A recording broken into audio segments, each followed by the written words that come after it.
Good day, and today we'll be discussing about break-even analysis and the different types of cost. The objectives for today are the following. First, we must understand the concept of break-even analysis and its importance in business, especially in engineering economics. We also aim to identify and differentiate between various types of costs, such as fixed costs, variable costs, and mixed costs, along with other type of costings. We also aim to calculate the break-even point and its significance for decision making, which would be the primary computational part of this lesson. Last part is the exploring the relationship between cost structure and profitability. Before we go to the main point, which is the break-even analysis, we have to know the different types of cost first. Okay, so in economics, there are a variety of costs, no, which need to be considered in an engineering economic analysis. These costs differ in their frequency of occurrence, relative magnitude, and degree of impact on the study or business concern. In this specific module, we define the different cost categories and how they should be treated later on in computations. We arrive with the first three types: the fixed, variable, and incremental cost.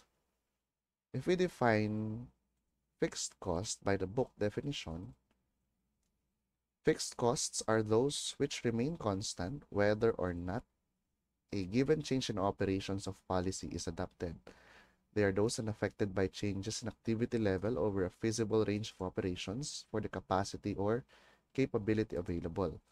So, what are the or what is the definition of fixed cost in layman's term, no? So, the definition of fixed cost is that, no, when we start a business, ito yung mga gastos na hindi nagbabago kahit gaano karami o kakonti ang gagawin nating output. Simple to say, no, kumbaga, kung hindi mag-operate yung ating business or hindi tayo mag-produce ng any materials, kailangan pa rin nating bayaran yung mga ito, no? So, steady yung bayarin kahit na ano ang gawin natin. Ano yung mga typical examples ng mga fixed cost, no? Example dyan is yung insurance na binabayaran natin, yung taxes sa facilities natin like yung real property tax, yung general managerial salaries natin or administrative salaries, yung renta ng building na inookupa natin or renta ng lote na inookupa natin. Marami pang klase, no? Like franchise fee, no? Na kahit na wala tayong ma-produce, dahil lamang sa mere fact na paggamit ng pangalan ng isang sikat na produkto, kailangan nating bayaran, no? At marami pang iba na makikita natin, no, kapag nag-business na tayo, no? Sa suma total, ang fixed cost ay tandaan natin na they are unrelated to production. So, kahit na mag-produce ka or hindi, babayaran at babayaran mo sila, no? So, of course, sabi nga, no, any cost is subject to change, but yung fixed cost natin tend to remain constant over a long period of time, no? Kung titingnan natin yung renta ng building or renta ng lote, hindi naman talagang per se fixed yun, eh, no?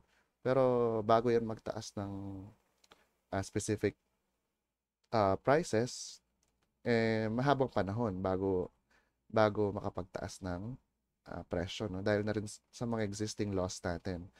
Especially, kunyari, mga boarding house, yan, mga rental houses ng mga mga dwellings ng families, no? Yung typically sa mga neighborhood na pinaparenta, hindi pwedeng magtaas ng basta-basta yung mga landlord nila because they are governed by housing laws, no? Next one, we have yung, after fixed, we have the variable cost. So, by definition, these are costs which vary with output, no? So, kabaliktaran siya ng fixed cost. These are costs which vary with output or any change in the activities of an enterprise. They are those associated with an operation that varies in total with the quantity of output or other measures of activity level. So, kadalasan ng mga variable cost natin, no, since ang mga variable cost ay yung gastos na tumataas o bumababa depende sa output or depende sa dami ng units na pinoproduce. So, madalas dito dalawang item, no, yung tinatawag na labor cost at yung material cost, no. For example, sa labor cost, no, kung ilan yung pinapasahod natin para mag-produce ng certain amount of units. Example din sa material cost naman, no, yung raw materials na ginagamit, yung kuryente na ginagamit para sa mga makina, which is syempre kapag wala kang pinoproduce, walang kuryenteng ginagamit or minimal lang, no? At yung kung may pasahod man, no? Yung pasahod kasi merong dalawang klase, yung arawan at merong pakyawan, no? Yung daily rate at yung contract rate. Pag sinabing daily rate, no? Kahit na anong gawin ng empleyado, kahit may gawin man siya o wala, kailangan natin siyang bayaran, no? Pero pag per contract tayo or yung pakyawan, pag wala siyang ginawa, pag wala siyang ginawa, ah hindi natin siya babayaran. So, pag natapos na niya yung activity, doon pa lang natin siya babayaran, di ba? So, in that way, variable yung pakyawan, yung daily wage naman, yun yung fixed cost na tinatawag, no? So, those are the examples when it comes to labor. Yung labor, hindi naman basta-basta variable, hindi na pwedeng maging fixed, no? Pwede pa rin. Depende sa usapan ng employer at ng employee, no? So, sa construction, madalas ma-observe natin, yun yung dalawang common, no, na methodologies sa pag-hire ng empleyado. Pwedeng per contract, no, contract basis, or pwedeng daily basis, no. So, siguro kung alam natin yung capacity ng isang employee, no, yung kanyang efficiency, yung bilis ng paggawa niya, pwede natin siyang daily wage, no, yung arawan. Pero kung hindi natin alam, kung wala pa tayong tiwala sa empleyado, doon tayo sa pakyawan kasi, no, kung mautakan tayo ng empleyado, mahirap na, no? Kung sinasahuran natin siya ng araw-araw, binagala niya yung trabaho para lang ma-extend yung period na i-hire mo siya, o lugi ka naman nun, di ba, as business owner. So, you need to weigh based on several factors. And also, we have the last one, which is the incremental cost. Pag sinabi incremental, costs associated with increasing, no? Kasi nga, increasing the output of a system by one or more units. So, incremental costs are often associated with go or no-go decisions that involve a limited change in output or activity level. So, kung i-define natin siya, no, incremental cost ay yung additional cost dahil sa isang decision na ginawa natin, especially kapag nag-i-increase tayo ng output or nag-expand ng business operations.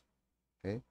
So, kumbaga sa pricing, kumbaga kung i-convert natin yung regular size na, let's say, fries, no? Yung pag-upgrade sa kanya sa large, yun yung tinatawag nating incremental cost, no? So, matotal, no, ito yung dagdag gastos dahil sa ginawa nating bagong desisyon. Pero, kung titingnan natin maya-maya, no, actually, meron lang dalawa, yung fixed at saka variable. Kasi yung incremental, pasok naman siya under variable, no? Yun nga lang, ang incremental, nakadelimit lang siya doon sa pag-increase ng output. Mga cost which is associated or which are associated in increasing output, no? So, meron naman tayo yung next three natin, which is yung direct, indirect, and standard costs, no? So, ito yung mga frequently naman na or frequently din silang ginagamit, no, when it comes to economics. Although these are overlapping, no? Sabi natin, this frequently encountered cost terms involve most of the cost elements that also fit into overlapping categories of fixed and variable costs. So, we have the direct costs, no, which are costs that can be reasonably measured and allocated to a specific output or work activity. Labor and material, no, yan ay directly related sa production, no? So, under direct costs, these are costs that are, no, easily traceable, no, for a specific product, project, or venture or job. So, if you're building, no, yung bridge building competition natin, Then, yung pinaka direct cost doon is yung pagbili ng ano ba yung meron nun? Bamboo sticks and sinulid, no? Or kung yung isa naman na bridge, popsicle sticks and glue, yun yung mga materials na nagko-contribute sa direct cost natin, yung pagbili sa mga yun, no? So, yun yung kita mong para talaga dun sa product, no? Yung gastos mong para talaga sa product. Okay? We also have the indirect costs, which are costs that are difficult to allocate, no? Yung kumbaga di mo matitrace basta-basta sa isang product lamang.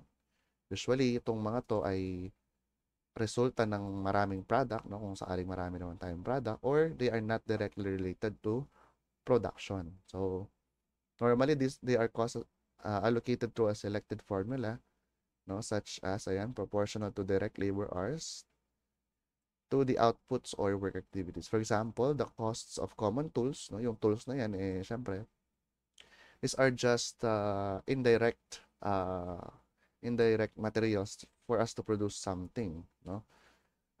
General supplies and equipment maintenance in a plant are treated as indirect cost. So, yung tinatawag nating indirect cost, no? These are costs that yung mahirap silang i-trace sa isang product, no? Sinishare sila ng maraming operations. So, for example, yung wifi sa mga bahay natin, no? Hindi natin masabi kung sino ang gumamit ng mas marami dahil ito ay isang shared cost, no? Ano pa yung example ng shared or indirect cost? Example, yung ano, no, yung kuryente ng isang factory, kung maraming pinoproduce na material sa isang factory. So, hindi siya direct cost, indirect siya dahil maraming pwedeng mag-contribute dun sa electricity na yun, no? Yung yung ah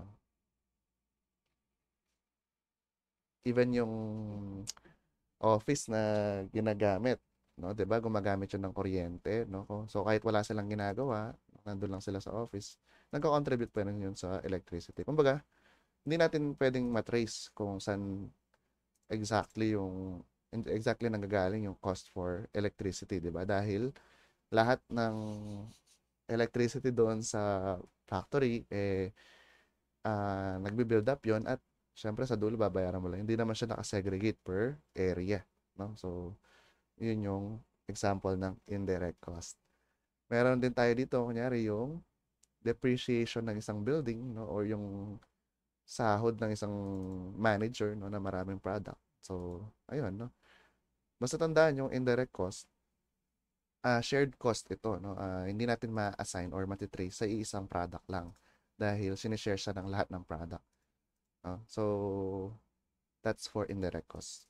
Last one is for standard cost. No? Pag sinabi nating standard cost, or before we proceed to that, meron pala tayong overhead costs na tinatawag, which is also under indirect cost. So, the overhead costs of plant operating costs that are not direct labor or direct material cost. The terms indirect overhead and burden costs are often used interchangeably. Pag overhead, ayan, yung na-mention ko kanina, electricity, no, general repairs of buildings, property taxes, supervision costs, lahat ng yan ay indirect cost or overhead cost, no?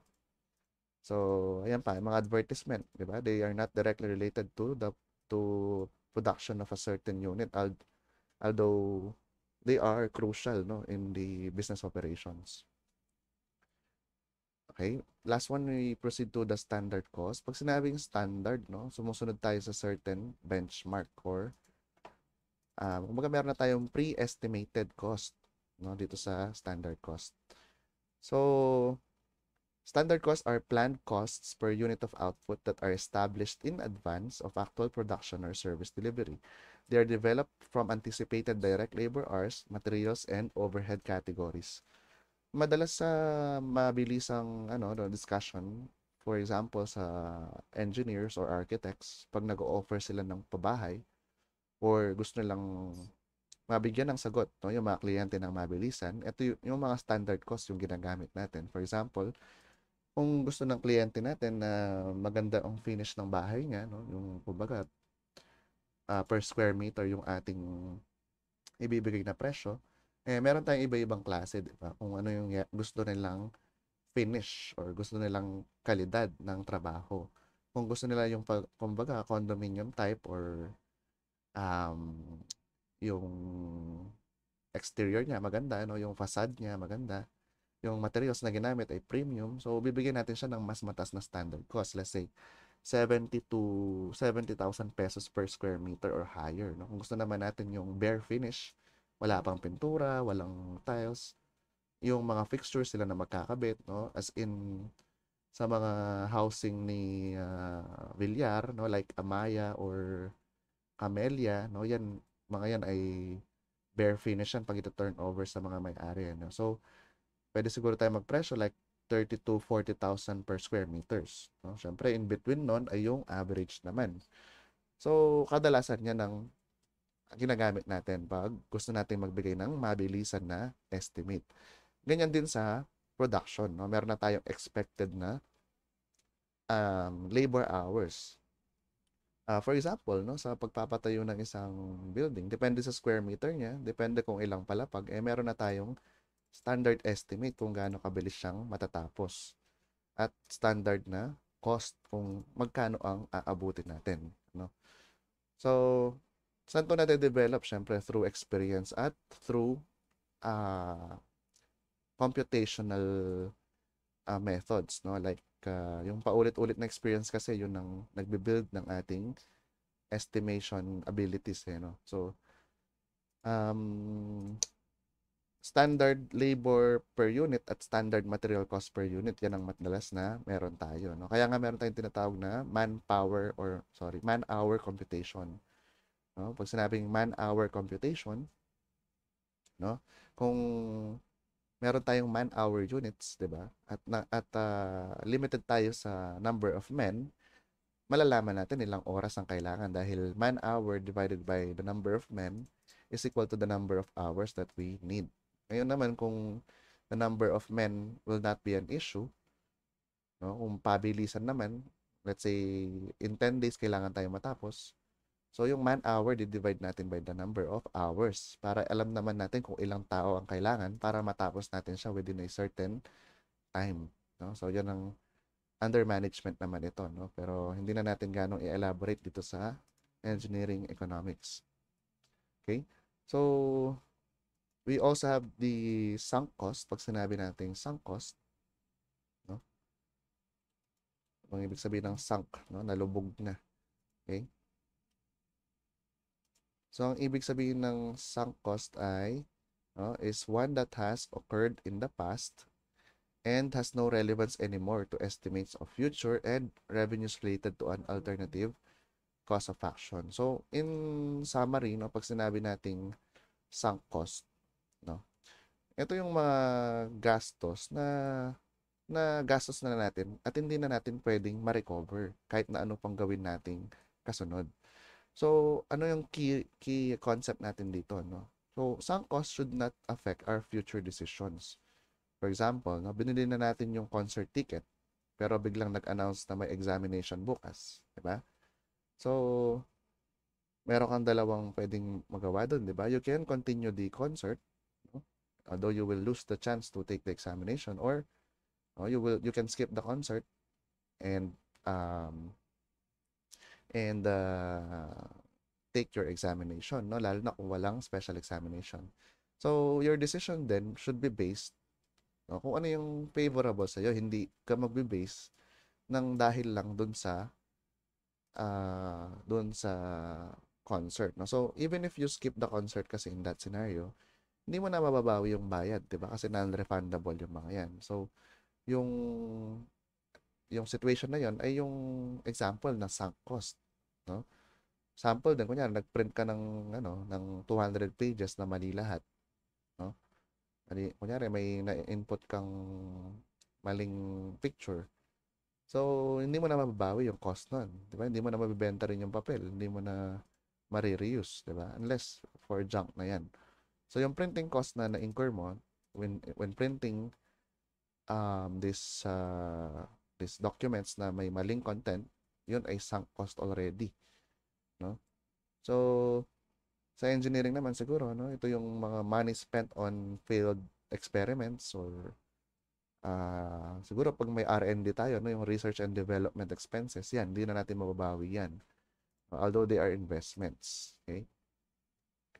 O in summary, pag sinabing sunk cost, ito yung mga gastos na hindi na mababalik. Kaya kalimutan mo na sila sa pagde-decide. No? Kasi hindi na dapat sila maging factors. Hindi ka dapat nagpapasayang. No? So, sample din, commonly nag-occur sa atin, no, in engineering. Kunyari, third year na siya. Um, dahil sa pagpapahalaga sa sunk cost, no, ano ba yung sunk cost doon? Kasi third year na siya. So, hindi na siya, ayaw na niya mag-shift kasi pinapasayangan na niya yung oras, no? Pero hindi dapat ganoon. Dapat nag-decide tayo based on our capability. So, kahit na third year ka na, kung hindi mo naman kaya, no, mamaya magtagal ka dyan until 8 years, eh, sayang, no? Kung nag-shift ka, mauuna ka pang mag-graduate, di ba? Doon sa, kung hindi ka nag-shift, di ba? Yun ay isang type of sunk cost, no? Yung nagde-decide ka dahil pinapasayangan mo. Yun yung sunk cost, no? So, lastly, we have yung tinatawag nating opportunity cost. Ito yung cost na ini-incur natin, no? Dahil pinili natin yung isang choice, no? Yung isang alternative. At nawalan tayo ng isa pang alternative. So, ayan. It is incurred because of the use of limited resources such that the opportunity to use these resources in an alternative use is foregone. Thus, no, it is the cost of the best rejected opportunity. Okay? And is often hidden or implied. Consider natin yung student which could have earned 150,000 during a year, no, by performing, let's say, construction works. But this student chooses to go to a school for a year, no, and spends 100,000 to do so. So, yung opportunity cost doon is yung finorgo mo na opportunity na magtrabaho, which is yung uh, 250,000. Bakit naging 250,000? No? Kasi 'di ba, nung pinili mo yung pag-aaral, nag-incur ka ng 100,000 which is an opportunity cost. Isasali mo din doon yung nawalang opportunity sa'yo, which is yung maka-earn ka ng 150,000. So, ang total opportunity cost mo is 250,000. Kumbaga, i-add mo yung both tinanggap mo at hindi mo tinanggap, no? So, kung negative sila parehas, syempre, dahil di mo tinanggap yung pagtatrabaho, negative yun, di ba? At gumastos ka sa school, which is negative din. So, co-combine mo sila. Pero, it's a different scenario. Kung dito sa isang scenario, kumita ka, doon sa isang scenario, no, gagastos ka. Magkaiba. So, i-deduct mo pag ganun. No? So, yun ang opportunity cost natin. No? Hopefully, those are already enough for us to understand costing and its usages, no, in engineering economy. So now we proceed to break-even analysis, no, which is our main topic. In engineering economy, many situations are encountered where the cost of two or more alternatives may be affected by a common variable. Break-even point is the value of the variable for which the costs and the alternatives will be equal. So, kung titingnan natin yung formula na ito, no, meron tayo ditong C1 and C2, which is the cost for a certain alternative. Kapag, no, pag meron tayong tinatawag na break-even point or pag inanalyze natin yung break-even point ng dalawang yon, kailangan natin silang equate. No, kailangan natin hanapin kung saan pantay yung costing ng alternative 1 and alternative 2. So, the break-even point in this scenario will be f of f sub 1x and f sub 2x, no, which in this point is called, no, yung x ay tinatawag nating break-even point. To explain, no, in layman's term, pag sinabi nating break-even point, no, yung break-even point yung kung saan pantay yung gastos doon sa kita natin, no. Pag kasi pantay yung gastos sa kita natin, no, kumbaga hindi tayo nalulugi, hindi rin tayo kumikita, no? Bakit mahalaga ito, no? Bakit siya important sa business economics, no? Sa business economics kasi, no, kailangan nating malaman yung point na wala tayong profit at wala tayong loss, no, para malaman natin yung minimum level of output na kailangan nating maibenta or ma-produce para hindi tayo malugi. So, kumbaga, kung alam natin na 1,000 units ang break-even point na yon, no, as business owners or as manager, kailangan mahigitan natin yung 1,000 na yon. Kaya may tinatawag tayong mga quota, no, sa mga sales, sa mga businesses. May tinatawag tayong targets. So, pag yung 1,000 units ay na-accomplish natin, let's say, isang 1,000 calculators, no, kailangan natin mabenta. Sa 1,000 calculators kasi na yun, pag nabenta natin yung 1,000 na yun, at kung yun yung break-even point, na-cover na natin yung lahat-lahat ng ginamit natin para ma-produce yung 1,000 na yun, na-cover na natin yung lahat ng fixed cost natin related sa business, like the rental of the property, purchase of the equipment, sahod ng mga empleyado, transportation cost, and so on, no? At wala tayong kinita. No? Yun ang mahalaga eh. Ang mahalaga kasi yung wala tayong lugi, wala tayong nilabas. Pantay lang. So then kung alam natin na 1,000 yung break-even point ng calculator business natin, mag-i-aim tayo ngayon ng mas mataas sa 1,000. Dahil alam natin na pag lumampas tayo sa 1,000 units, kumikita na tayo at lahat ng kita doon ay neto na. Pag sinabing neto, diretso na doon sa ating bank account, no, kung mga business owners tayo, no?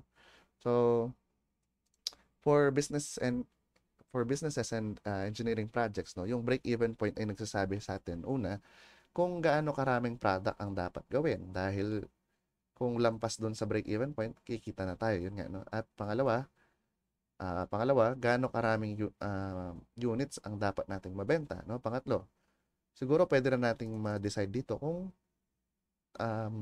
kung sulit ba, no, na mag-open tayo ng bagong project at product line kung kumikita tayo ng, syempre kung mataas ang sales natin sa isang product, no, pwede tayo mag-open ng panibagong product line.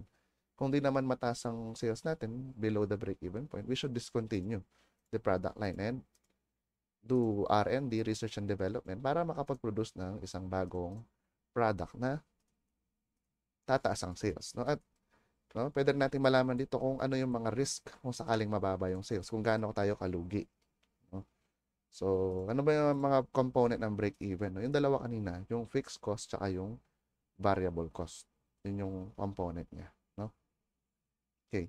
So, meron tayong dalawang break-even uh, ang tawag dito, break-even scenarios, no? Yung break-even of two alternatives and yung break-even of business enterprise. So, pag sinabing break-even of two alternatives, meron tayong dalawang pagpipilian, no? Titingnan natin kung saang point sila pantay, yung kumbaga di na tayo kailangan mamili, no? At titingnan din natin kung beyond dun sa break-even point, sino yung mas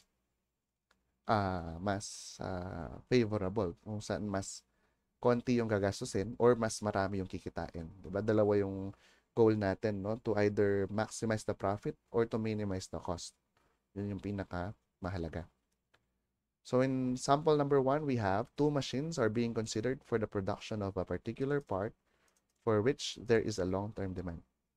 Machine A costs 50,000 pesos and is expected to last 3 years and have a 10,000 salvage value. Machine B, on the other hand, costs 75,000 and is expected to last 6 years and have zero salvage value. Machine A can produce a part in 18 seconds, while Machine B requires only 12 seconds to produce. The out-of-pocket hourly cost of operations is 38 pesos for A and 30 pesos for B. Monthly maintenance costs are 200 pesos for A and 220 for B. If interest on invested capital is 25%, determine the number of parts per year which the machines are equally economical. If the expected number of parts per year is greater, no, than this break-even quantity, which machine should be favored? So, talagang mahaba yung mga problem dito, no? At ano ba yung method of comparison natin? No? Maraming method of comparison. May present worth tayo, merong future worth, merong annual worth. So, ang gagamitin natin dito madalas ay yung tinatawag nating annual worth, or no, sa past na aral na natin yan, previous modules, yun yung tinatawag nating part siya ng capitalized cost. No? If you remember, capitalized cost, di ba? Sa capitalized cost, we look at or we compute for the present worth of all future costs. At yung capitalized cost, kung marirealize natin, no, yun ay form ng perpetuity, di ba? Yung habang buhay na kinakailangan mo yung pondo na kinakailangan mo para habang buhay mo masustain yung isang business. So, maraming klase ng capitalized cost, di ba? Pero, kumbaga, yung capitalized cost natin ay perpetuity, di ba? Yun yung annual cost, no? Divided by interest. Yun ang pinaka form no mga capitalized cost natin, no? So, para makuha yung annual cost, okay, ang kailangan lang natin gawin, i-multiply natin yung capitalized cost by the interest or the effective interest rate. So, ganun lang kadali, no? Kukunin natin yung capitalized cost muna and then multiply natin by I. Ano yung isasali natin sa capitalized cost? Yung isasali lang natin dyan, yung mga tinatawag nating fixed cost. Kasi yung variable cost, kailangan nakahiwalay siya dahil nga variable, no? Okay. So, unahin natin yung si machine A, no? So, for machine A, no, kung titingnan natin yung machine A natin, so dahil long-term demand yan, no, meron niyang replacement, meron ding maintenance. And yun yung kadalasan dito sa break-even of two alternatives, no? So, para malaman natin annual cost, again, kunin natin yung ilagyan natin A. Kunin natin yung capitalized cost, which is the first cost. No? So, yan ay 50,000 pesos plus, no? Yung replacement natin tinatawag, no? 50,000. Okay. Anyway, review muna natin, no? Yung capitalized cost natin, di ba, ay FC, ito yung general, di ba, plus RC minus SV over 1 plus I raised to N minus 1 plus OM over I. Ito yung pinaka-general, di ba? This is if yung equipment natin ay nire-replace every N years at yung operation and maintenance natin ay yearly. Ano? So, 50,000 plus 50,000. Since may salvage value siya, minus 10,000 all over. Yung interest natin ay 1 plus 25% raised to, ilang taon siya maggamit, which is 3, minus 1, no? Plus, kung titingnan natin yung operation and maintenance, ayan, 200 siya monthly. So, for a year, yun ay 2,400, no? Over 0.25. Okay? And then, no, multiply natin tong kabuuan na to by I, no? Kasi CC pa lang ito. So, for it to become annual cost, you need to multiply it by I, no? 0.25. Kaya naman makikita natin na yung interest, usually kasi yung 200 na maintenance cost, hindi mo siya pwedeng multiply ng 12 kasi nga may concept tayo ng interest, no? Kasi nag-occur yung 200 at different or monthly yan, di ba?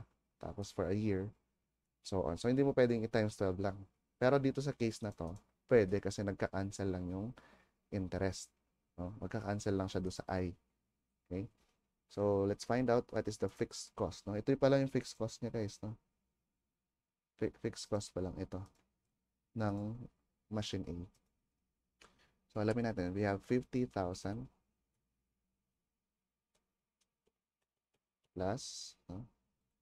50,000 minus 10,000 over 1.25 raised to 3 minus 1 plus 2,400 over 0.25. Tapos lahat yan ay multiply natin by 0.25. So, 25,391.8 ang ating fixed cost. 25,391.80.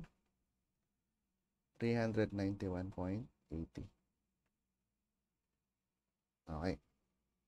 So, 25,391.8. Yan ang fixed cost natin. How about yung machine B natin? No? So, sa machine B, titingnan natin. Highlight ko siguro yung nagamit na. Kasi lahat ng numbers dito kailangan magamit. 50,000, 3 years, 10,000. Ito, nagamit na yung maintenance na to, no? Ayan. So, gamitin natin yung for machine B naman. For machine B, we have 75,000 plus, since wala siyang salvage value, 75,000 lang, no? Over 1 plus 25% raised to 6 ito kasi 6 years siyang magagamit. Plus 2,640 yun, no? Yung 220 multiplied by 12. Ayan. Okay. Okay. So, let me just enter it in our calculator. 75,000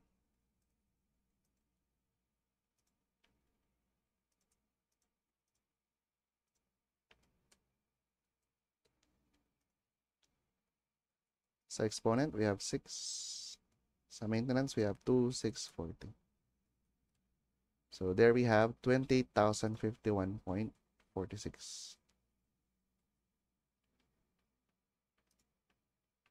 Okay. So, kung magbe-base lang tayo sa first cost, no? Siyempre, kung titingnan nyo, 50,000. Ayan, 50,000 yung machine A, 3 years mo siyang gagamitin. Si machine B, 75,000 pero 6 years mong gagamitin. Kung wala tayong pagbabasehan na interest, mukhang mas sulit yung 75,000 na gagamitin mo for 6 years, di ba? Kaysa bumili ka ng dalawang beses na 50,000, no? Para makompensate mo kumbaga yung 6 years. Pero pag nilagyan natin ng analysis, lumalabas na mas malaki yung gastos ni machine B. No, yung mas mura mas mahal, bibili mo tapos 6 years mo gagamitin. Mas mahal siya. 28,000 siya sa annual. Si machine A, 25,000 lang. Ano? So, yun ang kaibahan pag gumagamit tayo ng, or pag nilalagyan natin ng interest or kino-consider natin yung time value of money. No? Hindi siya yung obvious answer. No? So, nagamit na natin lahat ng to. No? Hindi natin nagamit is yung, syempre yung capitalized cost na, yun nga yung mga fixed cost. No? Lahat ng, lahat ng cost for purchase of materials, for equipment, lahat ng operation and maintenance, fixed lahat yun. No? So, pwede bang hindi maging fixed yung operation and maintenance? Pwede. No? Pero commonly, hindi. Fixed lagi. Okay? So, ang natira na lang dyan is yung 18 seconds na to. No? Si machine A daw, 18 seconds niyang ginagawa. Si machine B, 12 seconds. Tapos yung out-of-pocket hourly operations, 38 pesos for A, 30 pesos for B. No? Kung mapapansin natin, yun ay mga labor at material cost na. So, yun yung mga variable cost na hinahanap natin. Again, si machine A daw, okay, nakakapag-produce siya ng 18 seconds kada part. No? At si machine B naman, 12 seconds naman siya per part. Okay. So, kung ganito, tandaan natin yung variable cost. The variable cost will be made up of two parts. First is the unit cost, at yung kasama ng unit cost ay yung units. Para pag minultiply natin yung unit cost by the number of units produced in a year, magiging part siya ng annual cost. No? Unit cost times units is the total cost in a year. No? So, yun yung inakailangan natin. Ngayon, kung titingnan natin, we have 18 seconds per part at meron tayong 38 pesos ba? Yeah, 38 pesos per hour naman ito, no? So, how do we know if we're looking for the unit cost or the units? No? Siyempre, depende sa problem. No? So, kung ang hinahanap ng problem ay the number of units, which is, in this case, yes. Kasi nga, determine the number of parts ka na. So, units ang hinahanap natin. Therefore, yung variable cost natin, dapat may unit cost tayo doon, accompanied by the variable X, which will stand for the unknown variable representing the number of units. So, kung units ang hinahanap natin, dapat may unit cost tayong ma-produce. Kung titingnan natin, di ba? We can produce a unit cost here, no, which is peso per hour. Peso per part ang unit. So, meron tayo ditong dalawang time na seconds tsaka hour. Kailangan nating cancel yung isa sa mga yan, no? So, siguro, yung R na lang yung cancel natin by multiplying 1 hour over 3,600 seconds. In that way, we cancel out hour and the seconds. Para ang matira, peso per part. Oh. So, 38 times 18 divided by 36. So, 0.19 pesos per part. Similarly, ganun din ang gagawin natin kay B. No? 12 times 30 divided by 36. So, yan ay 0.1 naman or 10 centavos per part. So, dahil meron na tayong unit cost, no? Lalagay natin dito ang unit cost nila plus 0.19. Yan ang unit cost, diba? Ito naman, 0.10. Okay. So, as I mentioned, kailangan multiply natin siya by x, which is the units, para makakuha natin yung annual cost ng A na total. No? So, again, unit cost ito, si x natin is yung units. Para pag UC times U, unit cost times units, matitira is the total cost. No? So, yung natin dito, again, is the number of units per year. No? So, yung sagot natin dyan, magiging total cost per year or yung annual cost na tinatawag. Okay. Okay. So, ano yung first question natin? Sabi niya, no? Determine the number of parts per year. Okay. Determine the number of parts per year which the machines are equally economical. So, kung equally economical sila, no? Parehas daw silang economical or, in other words, parehas yung gastos. There's no need to choose, no? Kung ilan daw yung number of parts wherein hindi ka na kailangan mamili between A and B. So, in order to do that, we equate the annual cost, no, of machine A, with the annual cost of machine B. So, lagyan natin sa calculator. 25,391.8 plus 0.19x is equal to, no, 28,051.46 plus 0.10x. Okay. Press shift then calc, no, equals, ayan ang sagot.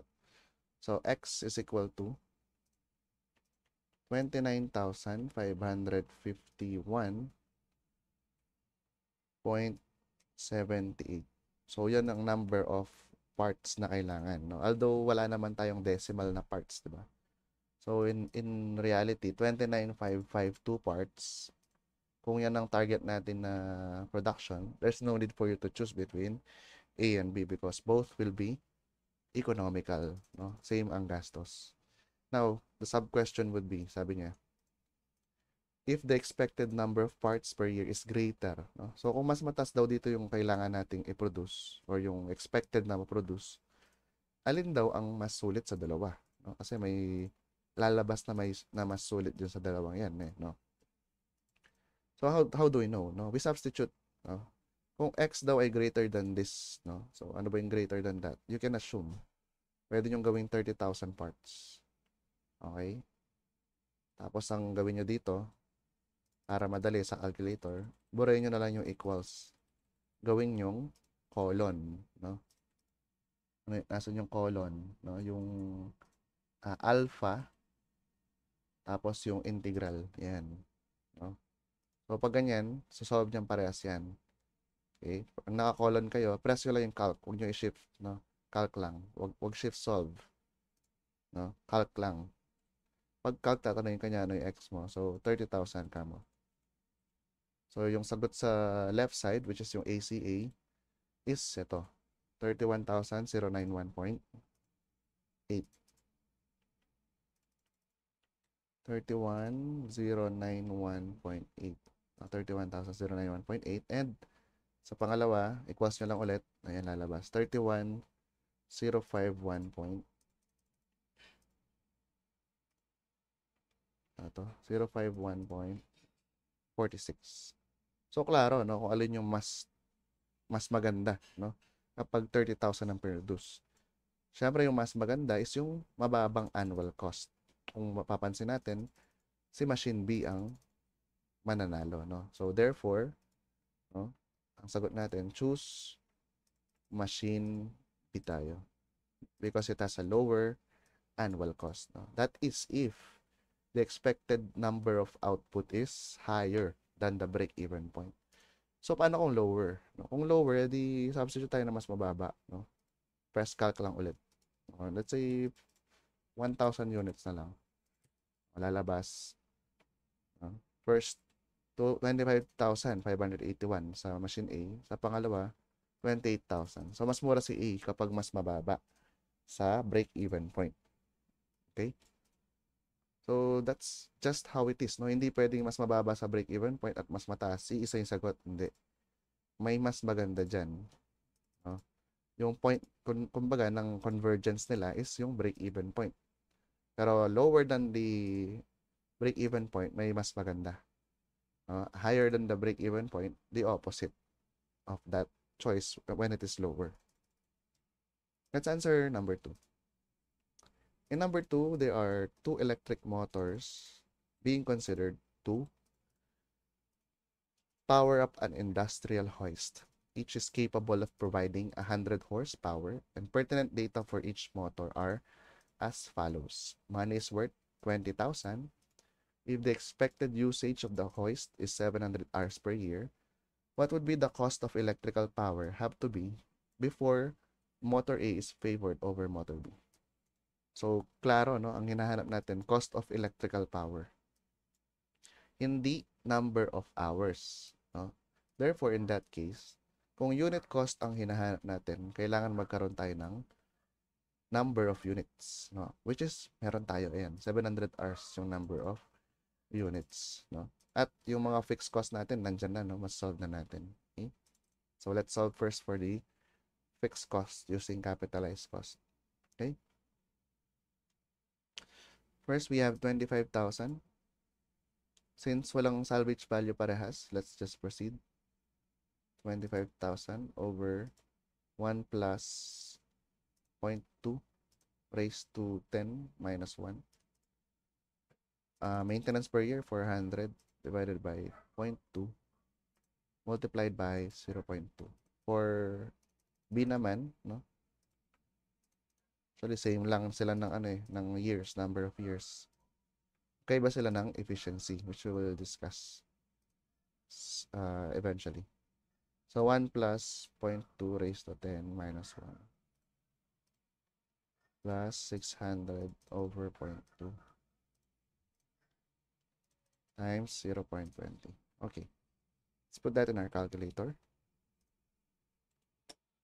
25,000 plus 25,000 over 1 plus 0.20 raised to, raised to 10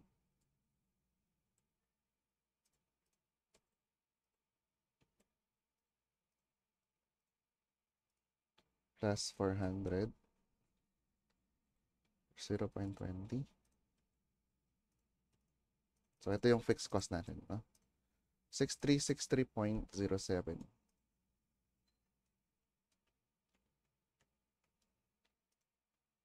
The other hand, we have 32,000.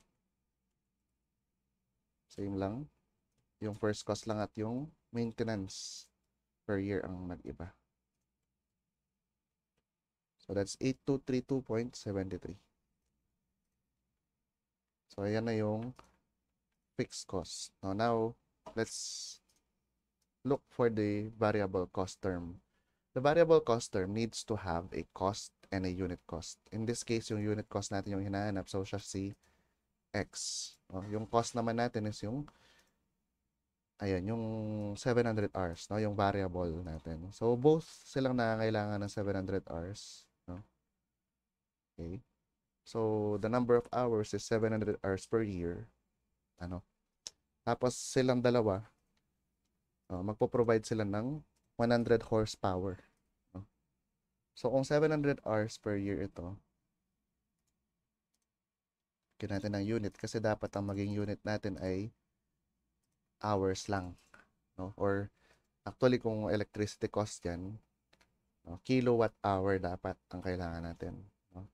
And ang magiging X natin is yung peso, no, per kilowatt hour. Para pag minultiply ito, cost ang kanyang kalalabasan. So, yung kilowatt hour, meron na tayo ditong 700 hours per year, tapos 100 horsepower, di ba? HP na lang. Okay. Ngayon, paano natin ma-convert ito into kilowatt hour? No? Kasi yun yung kailangan natin eh. Ito yung C. Ito yung UC. Unit cost. So, kailangan meron tayo C kasi pinapanap si UC. So, since meron tayo ditong horsepower, no? Yung horsepower naman can be converted into kilowatts. No? 1 horsepower is said to be 0.746 kilowatt hour. Okay. So, that would be yung kilowatt hour na natin per year. Ano? So, pwede natin tanggalin siguro yung per year kasi annual naman na to eh. No? Okay. So, we just multiply. Ayan. 0.746. Kilowatts lang, no? Hindi kilowatt hour. Okay. Okay. So, magkakaroon tayo nito ng kilowatt hour na answer. No? Magka-answer yung HP. Multiply mo yung kW by the R. So, kilowatt hours na. Okay. Ngayon, may hindi pa tayo nagamit na variable, di ba? Yung efficiency na tinatawag. Okay. So, to explain electrical efficiency, no? Ano ba yung efficiency? Formula ng efficiency. Okay. Ano ba yung efficient? Paano ba tinatawag na efficient ng isang object? Yung efficiency sa physics ay equal to output over input. No? Pag sinabing efficient ang isang tao, no? Kung ano yung resources na meron siya, nagagamit niya lahat. Pag sinabing efficient ang isang machine, no? Nagagawa niya lahat ng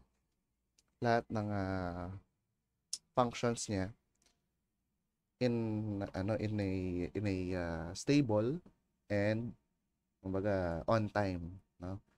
So, kung gagawin nating machine at kung explain natin yung efficiency in terms of machine din, kung yung machine ay kumuha ng 100, no, at ginamit niya lahat yung 100 na yon to produce a certain item, 100% ang efficiency niya. No? Pagdating naman, let's say, sa power supply, no, sa desktop computers, yung mga power supply units ng mga yan, may efficiency yan. So, pag kumuha yan, kunyari, ng 700 watts, at 100% ang efficiency niya, yung lahat ng 700 watts na yun yung ginagamit niya to power up your computer. No? So, the higher the efficiency, no, the more accurate yung pagkuha niya ng wattage or ng kuryente. So, paano pag mababa ang efficiency? Pag mababa ang efficiency, mas mataas yung kailangan niya para ma-produce ang isang item.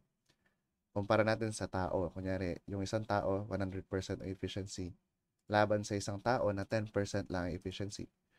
So, yung 100% ang efficiency na tao, kung kaya niyang gawin yung isang trabaho ng 1 hour, ipagawa mo yun doon sa tao na may 10-hour efficiency or 10% efficiency. 10 oras niyang gagawin. No? Kasi 10 times.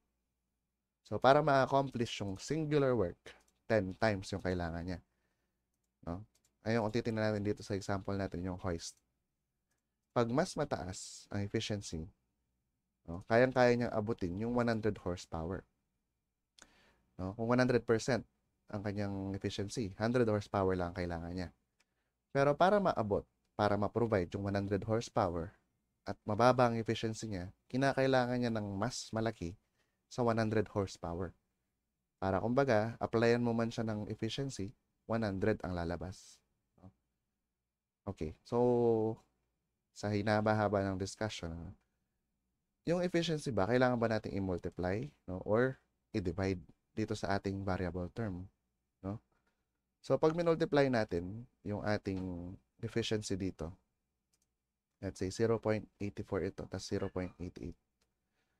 No? Kung titignan pa lang natin, since itong itong variable cost ay nagbibigay sa atin ng gastos niya annually. Multiply mo yan ng 0.84. Lalabas ngayon na mas maliit yung gagastusin nung mas mababang efficiency. Diba? Which is wrong. Kailangan, pag mas mababa ang efficiency, mas malaki ang gagastusin. Diba? So, imbes na i-multiply mo siya dito, dapat i-divide natin ang efficiency. No? Yun lang ang pinaka-proper way for us to reflect na ang mas mataas na efficiency, mas mura or mas mababa ang annual cost kumpara sa 84% na efficiency. So, yan na ang ating C. No? Yung UC natin or unit cost can be represented by X. Ngayon, para hindi maubusan ng spaces yung calculator natin, try natin na yung 700, itong term na variable cost, i-simplify muna natin. Okay, multiply natin. Ayan. Divided by 0.84. So, ayan lang siya. No? So, 62,166.67x. Yun yung nung sinimplify natin to. 62,166.67. Ito naman, no? Papalitan lang naman natin yung efficiency, di ba? Pares lang silang need mag-provide ng 100 horsepower at 700 hours ang gagastusin. Ayan. So, 59,340.91.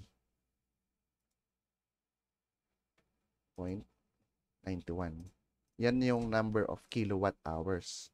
So, kung makikita nyo, yung mas mababang efficiency, no, mas mataas ang kilowatt hour niya, konsumo niya sa kuryente, kesa dun sa mas mataas ang efficiency. Okay? So, para makuha natin yung break-even point, no, yung cost ng electrical power, kasi magiging, ang hinahanap natin dyan, yung X. Yan yung kilowatt, peso per kilowatt hour.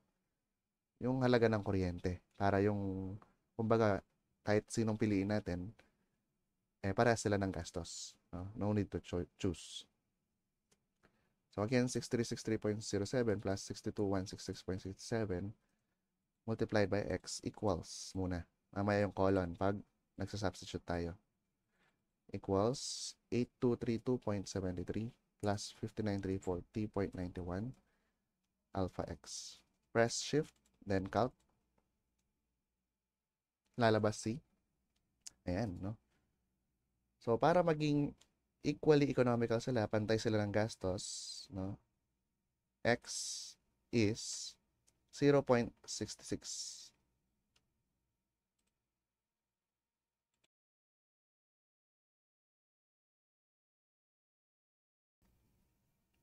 So, ano yung 0.66 na yan, no? Yan ay peso kada kilowatt hour. No? Yan ang tinatawag na cost of electrical power. Yan yung unit cost ng kuryente. Okay. So, sabi naman niya, sa sub-problem natin, ano daw yung kinakailangan maging gastos or cost ng kuryente para si motor A ay mas piliin natin over motor B. So, subukan natin ngayon, no? Subukan natin na yung kuryente, presyohan natin sa mas mababa ang presyohan natin. So, try natin na si kilowatt hour per hour ay gawin natin 0.50. 50 centavos per kilowatt hour. So, para matesting natin yon, substitute natin yung 0.5 do sa X. No? So, para sabay natin makuha, purayin natin yung equals, palitan ng colon, press calc, 0.50. So, kung compare natin, si machine A,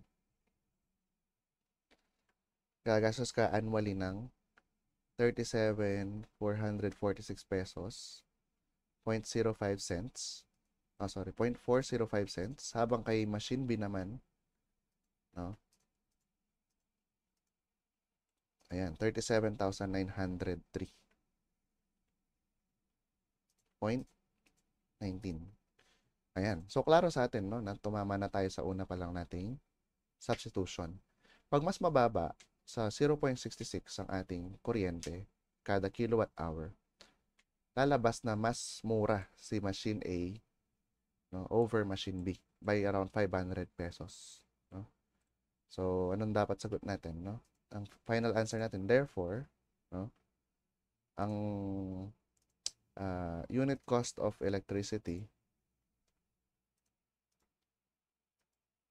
okay, must be less than, no? 0.66.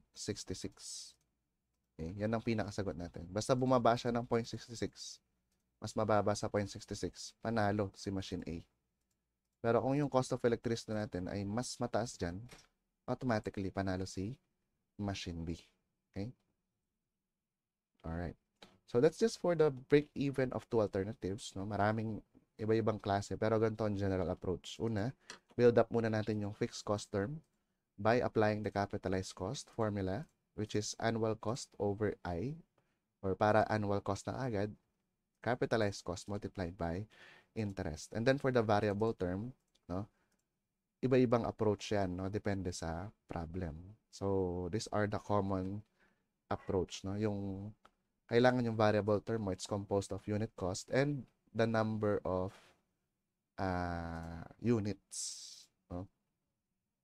So unit cost and accompanied by the units, para unit cost times units is cost, no?